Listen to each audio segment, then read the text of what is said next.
ఈరోజు యోహాను సువార్త 17వ అధ్యాయం యేసుక్రీస్తు ప్రభు యొక్క ప్రార్థనలో నుండి కొన్ని ప్రాముఖ్యమైన అంశాలు మాట్లాడడానికి ఇష్టపడుతున్నాను. యేసుక్రీస్తు ప్రభు ద్వారా దేవుడు మనకు ఎన్నో వరాలు అనుగ్రహించాడు. ఆత్మ సంబంధమైన ప్రతి ఆశీర్వాదమును మనపైన కుమ్మరించాడు అని పౌలు అంటాడు. అయితే ప్రాముఖ్యమైంది లేదా గొప్పగా పిలువదగింది ఉన్న వరము ఏమైనా ఉంది అని ఆలోచిస్తే పరిశుద్ధపరచుట. దేవుడు మనల్ని పరిశుద్ధపరచుట, లేదా ఇక్కడ వాడబడిన పదము ప్రతిష్ఠ చేయుట, ప్రతిష్ఠించుట. యేసుక్రీస్తు ప్రభు ప్రతిష్ఠ అనే పదం వాడాడు. ఈ వరాన్ని దేవుడు క్రైస్తవులకు ఆయన అనుగ్రహించినట్టుగా మనం చూడవచ్చు. అయితే ఇక్కడ రెండు విషయాలు కలిసి ఉన్నట్టుగా మనకు కనబడుతుంది. ఒకసారి చూడండి, 15వ వచనంలో, నీవు లోకంలో నుండి వారిని తీసుకొని పొమ్మని నేను ప్రార్థించట్లేదు, కానీ దుష్టుని నుండి వారిని కాపాడుము అనే ఒక పదం మనం చూస్తున్నాం. కాపాడుము, కాపాడడం. అంతేకాదు, వెంటనే 16లో మరలా దాన్ని ఎత్తిపట్టి అంటూ 17లో ఇంకొక మాట చూస్తున్నాం. సత్యమునందు వారిని ప్రతిష్ఠ చేయుము, నీ వాక్యమే సత్యము. మళ్ళా 19లో మరలా దాని గురించే మాట్లాడుతూ, వారును సత్యమునందు ప్రతిష్ఠ చేయబడినట్లు వారి కొరకై నన్ను ప్రతిష్ఠ చేసుకొనుచున్నాను అని అన్నాడు. ఇందులో మనకు కనబడే సందర్భం ఏంటి?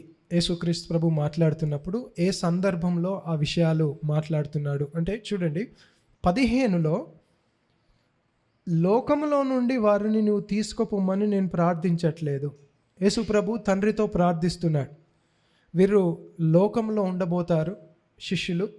లోకమునకు నువ్వు నన్నేలాగా పంపావో నేను వారిని అలాగ పంపిస్తున్నాను. వీళ్ళు లోకంలో ఉండబోతారు. అయితే నా ప్రార్థన ఏంటంటే, లోకంలో నుండి వీరిని తీసివేయమని నేను ప్రార్థించట్లేదు, కానీ దుష్టు నుండి కాపాడుము అని ప్రార్థిస్తున్నాను అని అన్నాడు. తద్వారా మనకు అర్థమయ్యే విషయం ఏంటంటే, దేవుడు ఎప్పుడు కానీ సంఘమును లేదా ఆయన బిడ్డలను శ్రమలో నుండి ఆయన తప్పించడం జరుగుతుంది, కానీ శ్రమను రానివ్వకుండా చేయడం అనేది ఉండదు. జాగ్రత్తగా, ఇది అందరికీ తెలిసిన విషయాలే. మన మనసులను సరి చేసుకొని ఈ రోజున జ్ఞాపకం చేస్తున్నప్పుడు దేవుడు మనము దాన్ని హృదయంలో సిద్ధపరచుకోవాలి. ఎందుకంటే మరలా వెళ్ళిన తర్వాత మనము ఎదుర్కొనేది సాతాను యొక్క శోధనలే కానీ శ్రమలే కానీ, శోధనే కానీ శ్రమనే కానీ.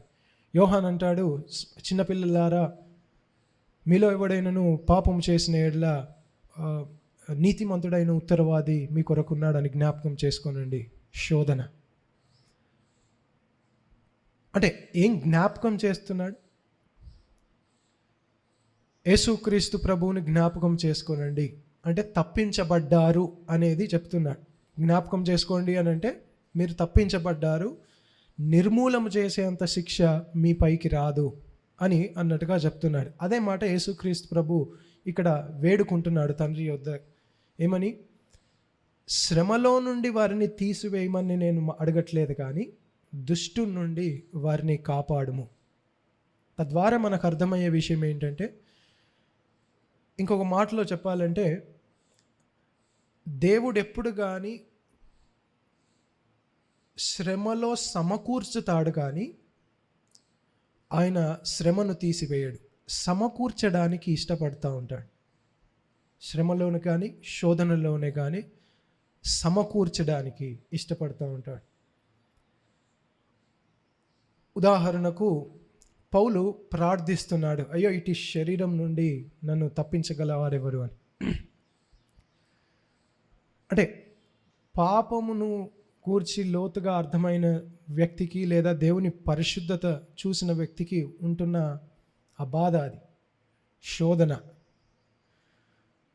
ఇప్పుడు ఈయన ఎందులో ఆనందిస్తున్నాడంటే తన జీవిత కాలం అంతా దేవుడు ప్రతి సందర్భంలో సమకూర్చినట్టుగా ఆయన చూస్తున్నాడు. శోధననే కానీ శ్రమనే కానీ, శ్రమ నుండి తప్పించడము అది చాలా వరకు మనం అనుభవించాం ఎన్నోసార్లు. శారీరక శ్రమనే కానీ, యేసుక్రీస్తు ప్రభువుని బట్టి వెలివేయబడమే కానీ ఏదైనా.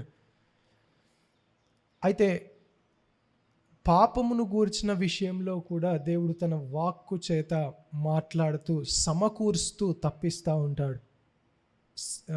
ఇంకో మాటలో చెప్పాలంటే ఆ సందర్భంలో పౌలు అంటాడు, దేవుడు నాకు ప్రతిస్పందిస్తూ ఏమన్నాడంటే నా కృప నీకు చాలును అని అన్నాడు. అది వాక్కు ద్వారా జరిగేది, ఆయన మాట్లాడితే జరిగేది. కాబట్టి ఒకవైపు ఇది జరుగుతుంది, మనం ఇది గమనించాలి, మనల్ని మనం సిద్ధపరచుకోవాలి. క్రైస్తవుడు ఈ లోకంలో ఇప్పుడు మీరు ఇక్కడి నుంచి బయటకు వెళ్ళిన తర్వాత మీరు ఎదుర్కొనబోయేది ఏంటి, దేవుడు మరలా మీకు జ్ఞాపకం చేస్తుంది ఏంటి, ఎందుకు ఆశ్చర్యపోకుండా ఉండడానికి. పాపం చేసిన వాడైతే నీతిమంతుడైన ఉత్తరవాదిని జ్ఞాపకం చేసుకోవడానికి, శ్రమలో ఉన్నవాడైతే దేవుడు యేసుక్రీస్తు ప్రభువును జ్ఞాపకం చేసుకోవడానికి. ఆశ్చర్యపోవద్దు. ఈరోజు క్రైస్తవులను చూస్తున్నప్పుడు హఠాత్కరమైన శ్రమ ఏదైనా సంభవించగానే ఆశ్చర్యపోతున్నారు, శ్రమను తట్టుకొనలేకపోతున్నారు. ఎందుకు అని అంటే, ఇదిగో ఈ జ్ఞాపక సంబంధమైన మాటలు లేవు కాబట్టి ఇది నిజస్వరూపం అని గుర్తుపెట్టుకోవాలి. బయటకు వెళ్ళిన తర్వాత నిజస్వరూపం ఏంటంటే, దుష్టు నుండి తప్పించమని నేను ప్రార్థిస్తున్నాను. వారిని శ్రమ రానియకుండా చేయమని నేను ప్రార్థించట్లేదు ప్రభువా, దుష్టు నుండి తప్పించమని నేను ప్రార్థిస్తున్నాను. మన ప్రార్థన కూడా అదే అయి ఉండాలి. అది మనం గుర్తుపెట్టుకోవాలి. మొదటిది ఏంటి, ఇక్కడ నుంచి మనం బయటకు వెళుతున్నప్పుడు, లోకంలో మనం జీవిస్తున్నప్పుడు యేసు ప్రభు ప్రార్థన జ్ఞాపకం చేసుకోవాలి. ఏమని ప్రార్థిస్తున్నాడు? దుష్టు నుండి మనల్ని తప్పించమని ప్రార్థిస్తున్నాడు, శ్రమను తీసివేయమని ప్రార్థించట్లేదు. అప్పుడు మనకు అర్థం కావాల్సింది ఏంటంటే, శ్రమ సంభవించినప్పుడు దానికి ఆశ్చర్యపోవద్దు, ఇది నీ జ్ఞాపకం చేసుకోవాలి. తప్పించుట. ఇంకో భక్తుడు ఇలా అన్నాడు, క్యాల్విన్ అనే దైవజనుడు ఏమన్నాడంటే, ఆయన నీ తండ్రి అని రుజువయ్యే వరకు శ్రమలో నువ్వు రుచి చూసే వరకు నువ్వు శ్రమలో నిలిచి ఉండాలి అని అన్నాడు. ఏంటి, తప్పకుండా ఆయన తప్పిస్తాడు, అది అది అది ఖచ్చితం. తప్పకుండా ఆయన నరకంలో పడేనట్లుగా ఆయన విడిచిపెట్టాడు, తప్పకుండా ఆయన తప్పిస్తాడు. అయితే నిలిచి ఉండేటప్పుడు మనకు అర్థం కావాల్సిన విషయం ఏంటంటే, దాంతో పోరాడాలి. సాయశక్తులా నిలిచి ఉండడానికి సత్యముతో పోరాడుతూ ప్రయాసపడాలి. ఎప్పటి వరకు అని అంటే, ఈ భక్తుడు అన్నాడు, ఆయన తండ్రి అని రుజువు అయ్యేంత వరకు, ఆయన నీ తండ్రి అని రుజువయ్యే ఆ రుచి చూసే వరకు శ్రమలో నిలిచి ఉండాలి. తప్పకుండా ఆయన తప్పిస్తాడు. దుష్టు నుండి తప్పించమని యేసుక్రీస్తు ప్రభు ప్రార్థిస్తున్నాడు, ఈ లోకం నుండి తీసేయమని ప్రార్థించట్లేదు. మొదటిది. రెండవది, ఆ సందర్భంలో ఒకటి అది జరుగుతున్నప్పుడు అదే సందర్భంలో యేసుప్రభు వెంటనే ఏమి ఎత్తిపట్టాడంటే, 16లో నేను లోక సంబంధిని కానట్టు వారును లోక సంబంధులు కారు అని అన్నాడు. పైన దాన్నే మరలా జ్ఞాపకం చేస్తున్నాడు. చూడండి 14లో ఏమన్నాడు, నేను లోక సంబంధిని కానట్టు వారును లోక సంబంధులు కారు గనక లోకము వారిని ద్వేషించును. ఇక్కడ కూడా అదే అర్థం వస్తుంది. నేను లోక సంబంధిని కానట్టు వారును లోక సంబంధులు కారు అన్నప్పుడు యేసుప్రభు వారిని ద్వేషిస్తుంది లోకము అనేది తండ్రితో మరలా జ్ఞాపకం చేస్తున్నాడు, తండ్రికి చెప్తున్నాడు, తండ్రిని వేడుకుంటున్నాడు. అంటే చెప్పిన దాన్నే ఆయన మరలా చెప్తున్నప్పుడు తండ్రి ఖచ్చితంగా వారికి సహాయం చేయాలి అని దాన్ని నొక్కి పట్టి మాట్లాడుతున్నట్టుగా మనం చూడవచ్చు. ఎత్తిపట్టి పదే పదే, నేను లోక సంబంధిని కానట్టు వారును లోక సంబంధులు కారు అని దేవుడు యేసు ప్రభువు ఎత్తిపడుతున్నాడు. ఇది పరిస్థితి. ఇలాంటి పరిస్థితుల్లో ఒకవైపు ఏంటి, లోకము ద్వేషించును, సాతాను శోధనలే కానీ శ్రమలే కానీ వీరికి సంభవిస్తాయి, వాటి నుండి వారిని కాపాడుమని ప్రార్థిస్తున్నాడు. ఎందుకంటే వారు లోక సంబంధులు కారు కాబట్టి. అయితే ఇంకొక వైపు ఏమంటున్నాడంటే, చూడండి 17వ వచనం, సత్యమునందు వారిని ప్రతిష్ఠ చేయుము, నీ వాక్యమే సత్యము అన్నాడు. ఇప్పుడు ఈరోజు మనం గమనించాలి, జరుగుతున్న విషయం ఏంటి, అసలు లోకంలో ఏం జరుగుతుంది అనేది మనం సరిగ్గా చూసేవారమై ఉండాలి. ఒకవైపు దేవుని జనులు ఏమవుతూ ఉంటారంటే శ్రమలో దుష్టు నుండి కాపాడబడుతూ ఉంటారు. ఇంకొక వైపు ఏం జరుగుతుందని యేసుప్రభు అంటున్నాడంటే దానికి జతగా సత్యమునందు వారిని ప్రతిష్ఠించుము అని అన్నాడు. ప్రతిష్ఠించడము అనంటే పాత నిబంధనలో మనం చూడవచ్చు, బలి అర్పించిన తర్వాత ఆలయంలో ఆ వస్తువులను ప్రతిష్ఠించడమే కానీ ఆ చిలకరించడం ద్వారా, రక్తాన్ని చిలకరించడం ద్వారా ఆలయంలో దేవుని కొరకు వస్తువులనే కానీ మిగతా వాటిని ప్రతిష్ఠించడం, ఇంకో మాటలో చెప్పాలంటే పరిశుద్ధపరచడం లేదా ప్రత్యేకపరచడం, ఈ మాటలు వస్తాయి. ప్రతిష్ఠించడం అన్నప్పుడు పరిశుద్ధపరచడం, దేవుని కొరకు ప్రత్యేకపరచడం.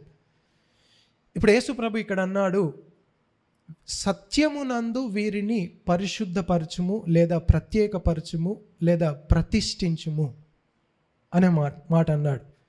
వెంటనే ఏమన్నాడంటే నీ వాక్యమే సత్యము అని కూడా అన్నాడు. అంటే దేంట్లో ప్రతిష్ఠించాలి? సత్యము. ఏ సత్యం? ఎన్నో సత్యాలు ఉన్నాయి ఈ లోకంలో, నీ వాక్యమే సత్యము అని మరలా దాన్ని అన్నాడు. సరే, ఇప్పుడు మనకు ఏం జరుగుతుందండి సందర్భంలో? దుష్టుడి నుండి కాపాడుము అనేది ఒకవైపు జరుగుతున్నప్పుడు, ఇంకొక వైపు అదే వ్యక్తికి దేవుడు ఏం చేస్తూ ఉంటాడు? యేసుక్రీస్తు ప్రభు విజ్ఞాపన చేస్తున్నాడు. ఏం చేస్తూ ఉంటాడంటే మనం గుర్తుపెట్టుకోవాలి,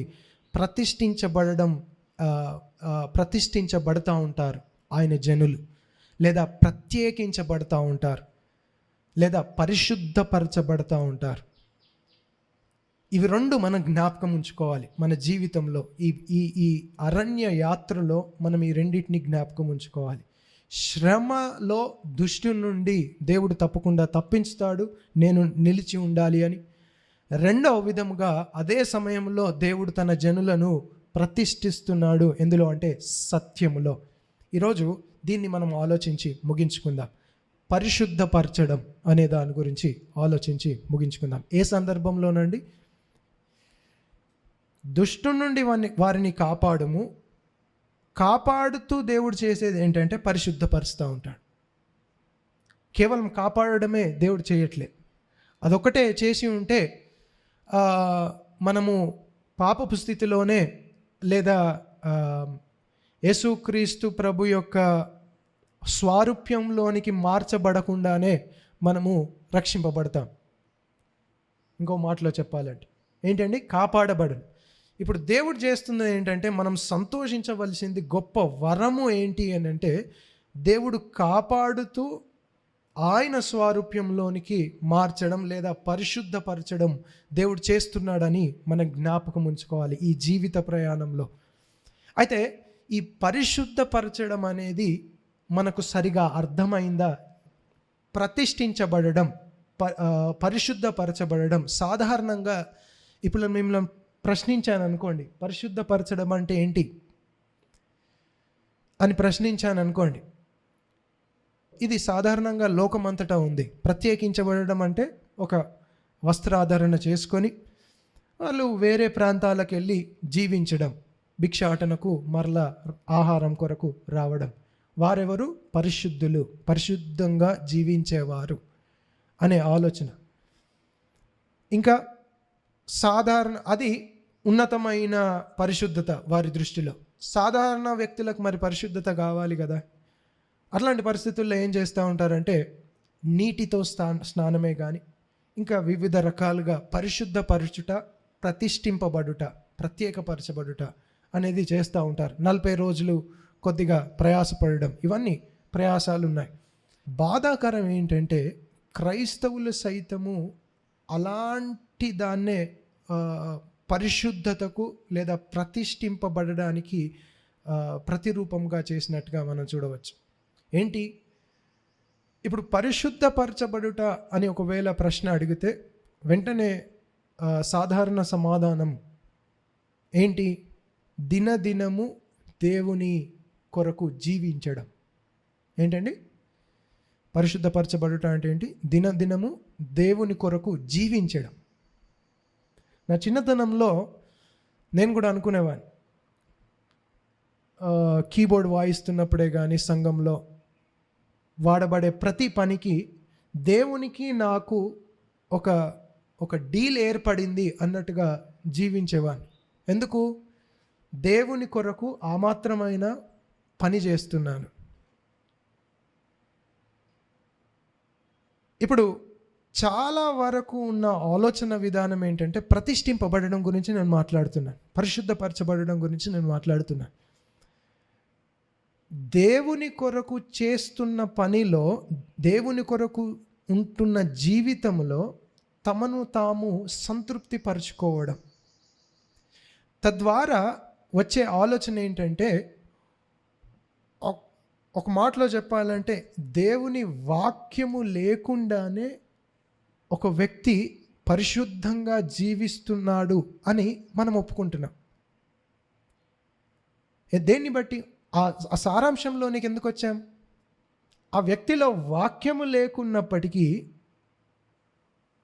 అట్లీస్ట్ ఏమి మనము ఒప్పుకుంటున్నామంటే ఆ వ్యక్తి పరిశుద్ధతలో ఉన్నాడు, పరిశుద్ధపరచబడుతున్నాడు, ప్రార్థిస్తున్నాడు కనుక పరిశుద్ధపరచబడుతున్నాడు. జాగ్రత్తగా ఈరోజు మనం గమనించాలి. ఒక ఉదాహరణ నేను చెప్తాను. ఒక 500 సంవత్సరముల క్రితము 1000 సంవత్సరాల పాటు కెథాలిసిజంలో మన బైబిల్ ఉండే వారి చేతుల్లో, రోమియల సామ్రాజ్యం చేతిలో మన వాక్యం ఉండే. వారు చేసింది ఏంటంటే వారి ఉద్దేశం పరిశుద్ధపరచడం. నేను ఇది సంఘంలో మాట్లాడుతున్నా, సంఘంలో సరిగ్గా జరిగేది ఇదే. పరిశుద్ధపరచబడడానికి దేన్ని మార్చారు అని చూస్తే శక్తిని పరిశుద్ధతగా చూపించారు. ఒక వ్యక్తిలో నుండి శక్తి ప్రవహిస్తే ఆ వ్యక్తి పరిశుద్ధుడు. ఉదాహరణకు నేను స్వస్థపరిచాను అనుకోండి, లేదా ఇంకా ఏదైనా వరాలు ఉన్నాయనుకోండి, పరిశుద్ధపరచబడుతున్న వ్యక్తి లేదా ప్రత్యేకించబడిన వ్యక్తి, ప్రతిష్ఠింపబడిన వ్యక్తిగా చూశారు. ఇంకొక వైపు వాళ్ళు ఏం చేశారు? జాగ్రత్త వింటున్నారు. వీళ్ళు చేసింది ఏంటి అని మనం ఆలోచిస్తే, ఒకవైపు శక్తిని ఆధారం చేసుకున్నారు, ఇంకొక వైపు నీతిగా జీవించడాన్ని ఆధారం చేసుకున్నారు. నీతిగా దేవుని కొరకు జీవించడాన్ని ఆధారం చేసుకున్నారు. ఇప్పుడు చూడండి, సంఘములో ఎక్కువగా మలుపు తిరిగిన సందర్భం ఏదైనా ఉందా అని అంటే ఇవి రెండే. నేటి దినమున ఈరోజు సేవకుల బోధల్లో ఇవే ఉన్నాయి. సంఘస్థుల్లో కూడా ఇవి ఉంటే సరిపోతుంది అన్నట్టుగా ఉన్నారు. ఏంటి? బోధకొస్తే భాషలు మాట్లాడిన వాడే కానీ, స్వస్థపరిచేవాడే కానీ, ఇంకా శక్తికి సంబంధించిన ఏ కార్యం జరిగినా పరిశుద్ధతను కొలుస్తున్నారు ఒకవైపు. సంఘస్థులను దేని కొరకు డిమాండ్ చేస్తున్నారనంటే పరిశుద్ధత కొరకు డిమాండ్ చేస్తున్నారు. కానీ ఎందులో అనంటే ఒక ఆయన వాక్యం చెప్పుకుంటూ వచ్చాడు. ఆఖరికి సారాంశం ఏంటంటే, నీ ఇంట్లో నీ భార్య అన్నం పెట్టినప్పుడు నువ్వు సరిగా స్వీకరించాలి. లేదా భార్యకు చెప్తున్నాడు, నువ్వు సరిగా అన్నం పెట్టాలి. ఏంటి? ఇప్పుడు వీరు వెళ్తున్నప్పుడు ఇలా జీవిస్తే సరిపోతుంది, నేను పరిశుద్ధపరచబడేవాణ్ణి.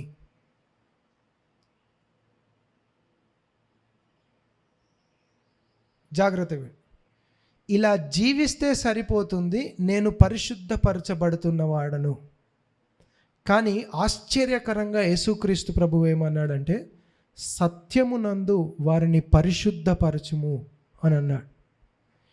ఈరోజు మిమ్మల్ని ఒకవేళ నేను ప్రశ్నిస్తే, ఎంతమంది దాన్ని పరిశుద్ధపరచబడుతున్న సత్యమును స్వీకరించే క్రైస్తవులు ఇక్కడ ఉన్నారు? రోజు రోజు వాక్యముతో పరిశుద్ధపరచబడుతున్న క్రైస్తవులు ఇక్కడున్నారు. తద్వారా వచ్చే ఆలోచన శైలి ఏంటో తెలుసా? వాక్యం చదవాలంటే ఇంట్లో దినము అదొక పెద్ద సమస్యగా ఏర్పడుతుంది, పెద్ద క్రియగా అది చేయబడుతుంది. అది చేయకుండా ఉంటూనే క్రైస్తవులముగా పరిశుద్ధపరచబడుతున్నాను, ఎందుకనంటే ఇదిగో మంచి జీవితం జీవించడానికి ప్రయత్నిస్తున్నాను కాబట్టి. కానీ అప్పటికి ఏమనుకుంటున్నామంటే పరిశుద్ధపరచబడేవాడినే. ప్రశ్నించుకోవాలి ఈరోజు మనం, సత్యమునందు ప్రతిష్ఠ చేయబడుతున్న వారమా, లేదా జీవించుట యందు ప్రతిష్ఠింపబడుతున్నానని అనుకుంటున్నాము? ఇంకో మాటలో చెప్పాలంటే జీవించడము అనేది ఒక ఫలము. ఇక్కడ ఈయన కూర్చొని దేవుని కొరకు వాయిద్యము వాయిస్తున్నాడంటే ప్రతిష్ఠించబడుట యొక్క ఫలం, కానీ ఇదే ప్రతిష్టకు ఆధారం కాదు.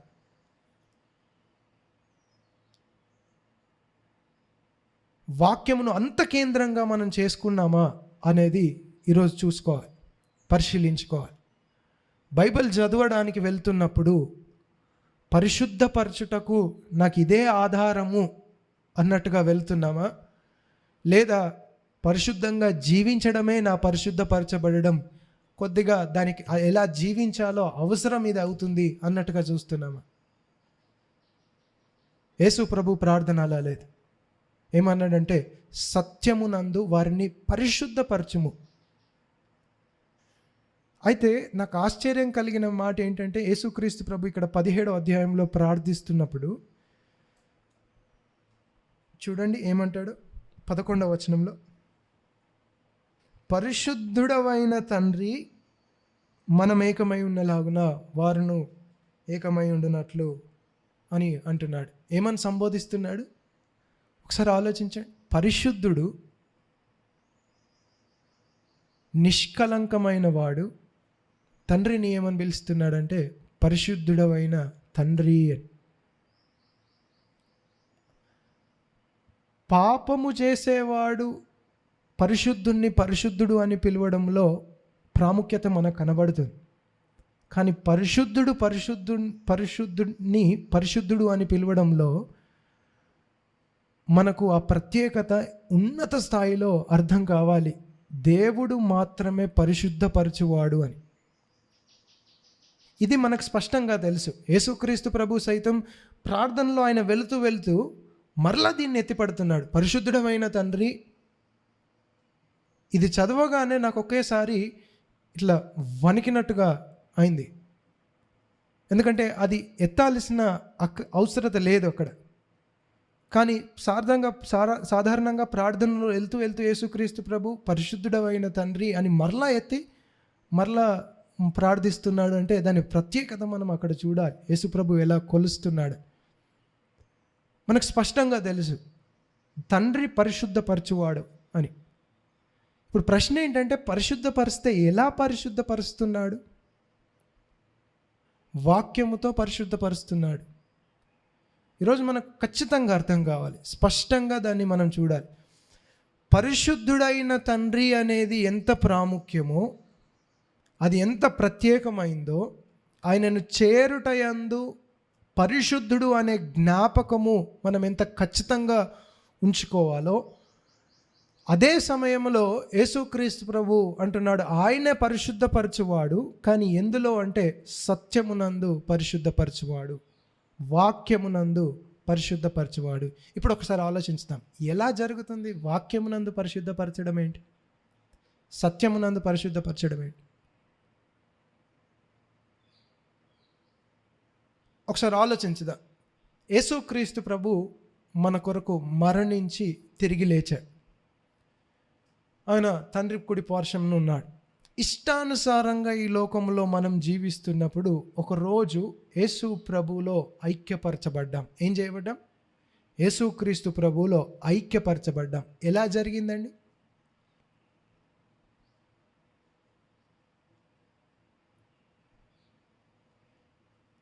జగత్తు పునాది వేయబడక మునిపే క్రీస్తులో ఐక్యపరిచిన దేవుడు అది ఉనికిలోనికి ఎప్పుడు వస్తుంది అని అంటే, ఎప్పుడైతే ఒకడు విని దాన్ని ఒప్పుకుంటాడో సిలువ కార్యము ఉనికిలోనికి వస్తుంది, ఐక్యత ఉనికిలోనికి వస్తుంది. అప్పటి వరకు జగత్తు పునాది వేయబడక మునిపే ఐక్యపరచబడిన వాడవే, కానీ ఇంకా అది ఉనికిలోనికి రాలేదు. కానీ ఎలా జరిగింది? ఎలా ఐక్యపరచబడ్డాం? విని ఒప్పుకొనడం చేత ఐక్యపరచబడ్డాం. అంటే అదంతా నిజస్వరూపము దాల్చుతుంది. యేసుక్రీస్తు ప్రభు మరణ పునరుత్థానములో మనం ఐక్యపరచబడము అనేది నిజస్వరూపము దాల్చుతుంది. ఎప్పుడు అని అంటే విని దాన్ని ఒప్పుకొనడం ద్వారా. మిగతా సిద్ధాంతాలన్నీ కూడా అంతే. ఏదైనా మనం జాగ్రత్తగా గమనించాలి. అందుకనే పౌలు అంటాడు, ఒకడు వినంది ఎలా రక్షింపబడతాడు? ఇంకో మాటలో చెప్పాలంటే, ఒకడు వినకుండా ఎలా ఐక్యపరచబడతాడు? అంటే దేవుడు దేన్ని ఆధారం చేశాడు గమనించారా? ఒకడు ఐక్యపరచబడాలి అని అంటే సువార్త ఆ వ్యక్తి వినాలి. అంటే మాట ఆ వ్యక్తి వినాలి. తద్వారా ఆ వ్యక్తి ఒప్పుకుంటాడు. ఒప్పుకున్నప్పుడు అవన్నీ ఉనికిలో, ఆయన మరణించాడు, ఆయన తిరిగి లేచాడు, అందులో నేను ఐక్యపరచబడ్డాను అనేది ఉనికిలోనికి అప్పుడు వస్తుంది. అదే క్రమంలో పరిశుద్ధపరచబడడం కూడా జరుగుతుంది. ఏంటి అంటే, సువార్త యొక్క లోతు ఎత్తు వెడల్పు తెలుసుకుంటూ ఉన్నప్పుడు, వింటూ ఉన్నప్పుడు ఒప్పుకుంటాం. చూసారా? పరిశుద్ధత ఉనికిలోనికి వస్తూ ఉంటుంది ఒకని జీవితంలో. దీనికి వేరుగా నేను ప్రతి ఆదివారం సంఘానికి వెళ్తున్నాను, పాటలు పాడుతున్నాను, వారమంతా సత్యము లేదు, ఏం లేదు, ప్రభు బల్లలో స్వీకరిస్తున్నాను, పాటలు పాడుతూ ఏడుస్తూ స్తుతిస్తున్నాను అనే విధంగా పరిశుద్ధపరచబడుటకు, ఒకసారి వినండి, మనల్ని దేని కొరకు రక్షించాడండి దేవుడు? మీరు పరిశుద్ధపరచబడుట కొరకే పిలువబడ్డారు. కానీ అది కేంద్రంగా ఎలా జరుగుతుందని యేసుక్రీస్తు ప్రభువు అంటున్నాడు. దేవుణ్ణి వేడుకుంటున్నాడు, సత్యమునందు వారిని ప్రతిష్ఠ చేయము ప్రభువా, నీ వాక్యమే సత్యము. ఈరోజు దేవుడు జ్ఞాపకం చేస్తున్నప్పుడు అంత ఖచ్చితంగా వాక్యాన్ని మనం తీసుకున్నామా లేదా గమనించాలి. ఎలా ఉనికిలోనికి వస్తుంది పరిశుద్ధత, ఎలా ఒకడు పరిశుద్ధపరచబడతాడు అని అంటే, ఐక్యత ఎలా ఉనికిలోనికి వచ్చిందో నువ్వు విని ఒప్పుకున్ననాడు, అలా నువ్వు వింటూ ఒప్పుకుంటున్నప్పుడు పరిశుద్ధపరచబడతా ఉంటావు. ఒక భక్తుడు ఇలా అన్నాడు, it is confessing of the doctrine అన్నాడు. వాక్యమును ఒప్పుకోవడం పరిశుద్ధపరచబడడం అన్నాడు. వాక్యమే లేదనుకోండి, దేన్ని ఒప్పుకున్నావు? ఎలా పరిశుద్ధపరచబడ్డావు?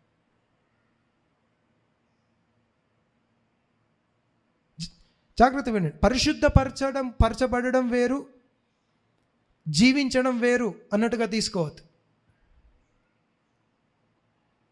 పరిశుద్ధపరచబడడం అనేది ఇంత ఖచ్చితంగా మనకు అర్థం కాకపోతే,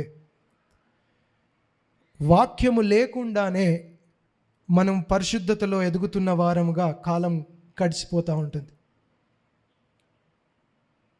ఈరోజు మనం ఒప్పుకోవాలి, ఎంత ఎక్కువ తెలుసుకున్నాం.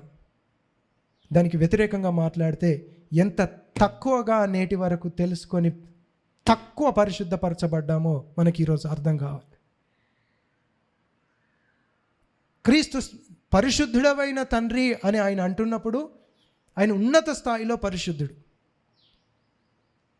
ఈరోజు మనల్ని మనం పరిశీలించుకోవాలి.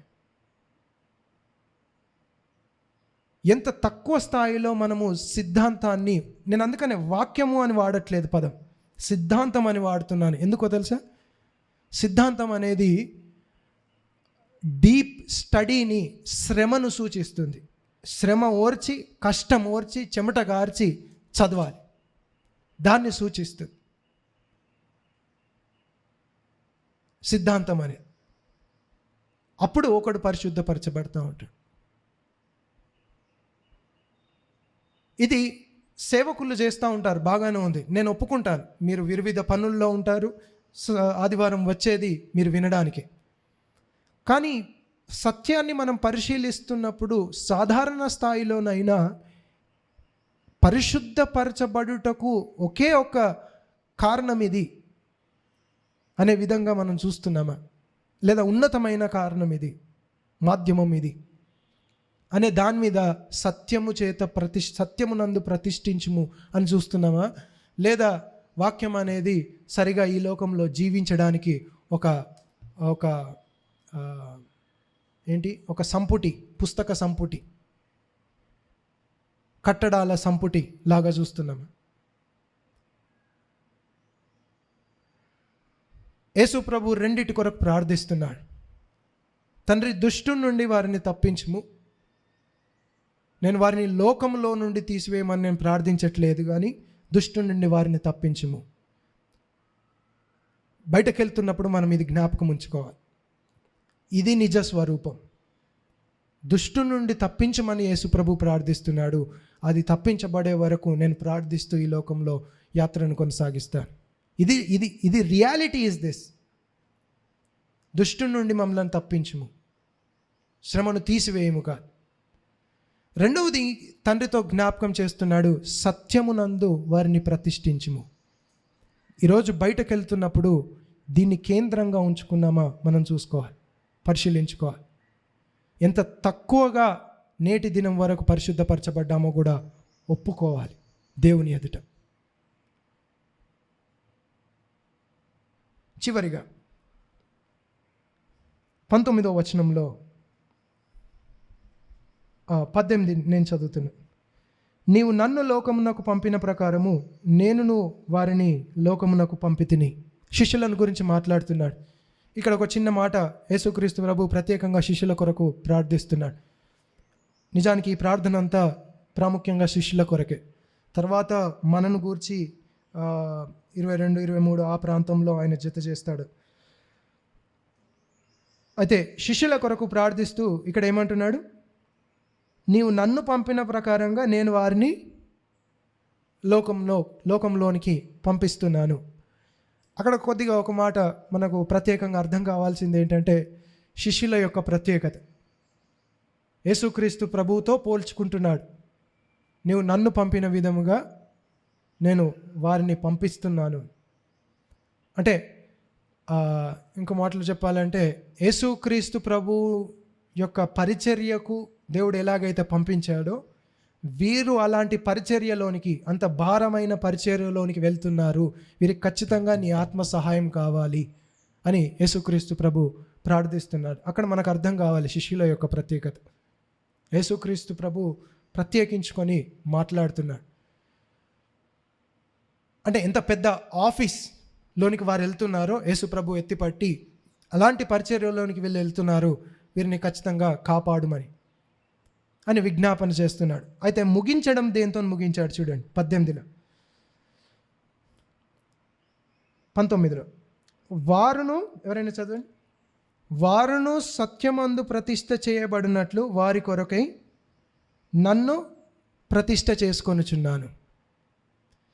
చివరిగా ఈ మాట చూసుకొని ముగించుకుందాం. దేంతో జత చేస్తున్నాడు అని అంటే, ఈ ప్రతిష్టకు ఆధారము లేదా పరిశుద్ధపరచబడడం అనేది ఎక్కడి నుంచి పొంగి వస్తుంది మన యొద్దకు అనేది యేసుక్రీస్తు ప్రభు ఇక్కడ జత చేశాడు. చూడండి ఏమన్నాడు? వారును సత్యమందు ప్రతిష్ఠ చేయబడినట్లు వారి కొరకై నన్ను ప్రతిష్ఠ చేసుకొనుచున్నాను. అంటే నన్ను నేను పరిశుద్ధపరచుకున్నాను. ఎందుకు? వారు పరిశుద్ధపరచబడినట్లు, అంటే నా నుండి ఇది వస్తుంది అని యేసుక్రీస్తు ప్రభు అక్కడ సూచిస్తున్నట్టుగా మనం చూడవచ్చు. ఇప్పుడు చివరిగా మనం ఈ మాటలు జ్ఞాపకం చేసుకొని ముగించుకుందాం. యేసుక్రీస్తు ప్రభు ఏమని ప్రార్థిస్తున్నాడు తండ్రితో? జాగ్రత్త విను. తండ్రి, వారు లోక సంబంధులు కారు, అయితే దుష్టుని నుండి వారిని కాపాడు. మొదటిది మనం జ్ఞాపకం ఉంచుకోవాలి, దుష్టుని నుండి కాపాడుము. రెండవది మనం జ్ఞాపకం ఉంచుకోవాల్సిన విషయం ఏంటంటే, పరిశుద్ధపరచబడుట సత్యమునందు జరగాలి తండ్రి అని ప్రార్థిస్తున్నాడు. చేయుము అని ప్రార్థిస్తున్నాడు సత్యమునందు. దాన్ని మనము కేంద్రంగా నేటి నుండి మనం ఉంచుకోవాలి. అది లేకుండా పరిశుద్ధపరచబడుటకే మిమ్మల్ని రక్షించాడు దేవుడు, పిలుచుకున్నాడు. కానీ సత్యమునందు పరిశుద్ధపరచుటకు దేవుడు పిలుచుకున్నాడు. సత్యము లేకుండా నేను పరిశుద్ధపరచబడుతున్నానని ఎవరు కూడా దయచేసి అనుకోనకూడదు. ఈ నుంచి వెళ్తున్నప్పుడు అది మన మనసులో దినదినము ఉంచుకొని సత్యములో అభివృద్ధి చెందాలి.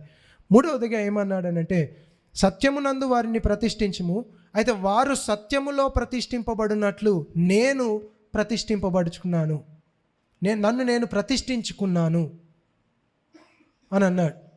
ఇదొక్కటి మనం చూసుకుందాం. 1 కొరింథీ ఇది నెరవేర్చబడుతుంది, అక్కడ మనకు అర్థం కావాలి. 1 కొరింథీ 1వ అధ్యాయము 30వ వచనం. పౌలు అక్కడ ఒక మాట అంటాడు, 31, అతిశయించువాడు ప్రభువునందే అతిశయింపవలను అని వ్రాయబడినది నెరవేరునట్లు దేవుని మూలముగా ఆయన మనకు జ్ఞానమును నీతియు ఏమయ్యాడు? పరిశుద్ధతయు అయ్యాడు అని అన్నాడు. ఒకసారి గమనించండి, యేసుక్రీస్తు ప్రభువు వలన నాకు పరిశుద్ధత కలిగింది అని ఆయన అనట్లేదు. ఏమంటున్నాడంటే, ఆయనే నాకు పరిశుద్ధత అయ్యాడు. ఇది మీకు సరిగా అర్థం కావాలంటే, పాత నిబంధనలో కూడా ప్రవక్తలు సత్యమును బోధిస్తున్నారు, అంతేనా? సత్యమును బోధిస్తున్నారు. అయితే ఆ ప్రవక్తలకు యేసుక్రీస్తు ప్రభు నిజమైన ప్రవక్తకు, సంపూర్ణ ప్రవక్తకు ఉన్న తేడా ఏంటో తెలుసా? సత్యమునందు వీళ్ళు ప్రతిష్ఠ చేస్తున్నప్పుడు వీరిలో నుండి బయటకు వెళుతుంది సత్యము. కానీ యేసుక్రీస్తు ప్రభు సత్యమునందు వారిని ప్రతిష్ఠించుతున్నప్పుడు ఆయన లోనికి ఐక్యపరచుకొని సత్యమునందు ప్రతిష్ఠ ఆయన చేస్తున్నట్టుగా మనం చూడవచ్చు. ఇది మనం గుర్తుపెట్టుకోవాలి. లేనట్లయితే వాక్యము యేసుక్రీస్తు ప్రభు వేరైతాడు, లేదా మీ పరిశుద్ధత యేసుక్రీస్తు ప్రభు వేరైతాడు. యేసు ప్రభు అలా చూడట్లేదు. వారు ప్రతిష్ఠింపబడినట్లు నన్ను నేను ప్రతిష్ఠించుకున్నాను. అంటే యేసుక్రీస్తు ప్రభు యొక్క మరణ పునరుత్థానములో ఆయన తనను తాను దేవుని కొరకు ప్రతిష్ఠితుడుగా లేదా ప్రత్యేకించుకున్నట్టుగా తనను తాను యాజకుడుగా ఆయన ప్రతిష్ఠించుకున్నందుకు ఈయన ఏం చేస్తున్నాడు తెలుసా?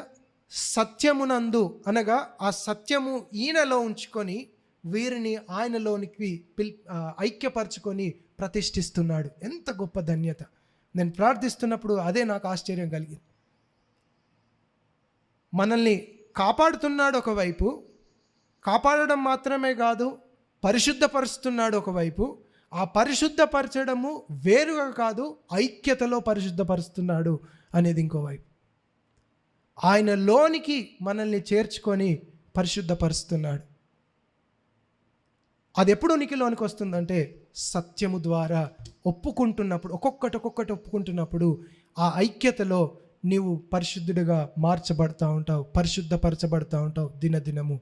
అతి గొప్ప ధన్యత దేవుడు మనకు అనుగ్రహించినందుకు మనం స్తుతిస్తూ సత్యమును ఆధారం చేసుకొని ఈ లోకంలో పరిశుద్ధపరచబడుతూ దేవుని కొరకు ఖచ్చితంగా ఈ లోకంలో జీవించే వారమై ఉండాలి.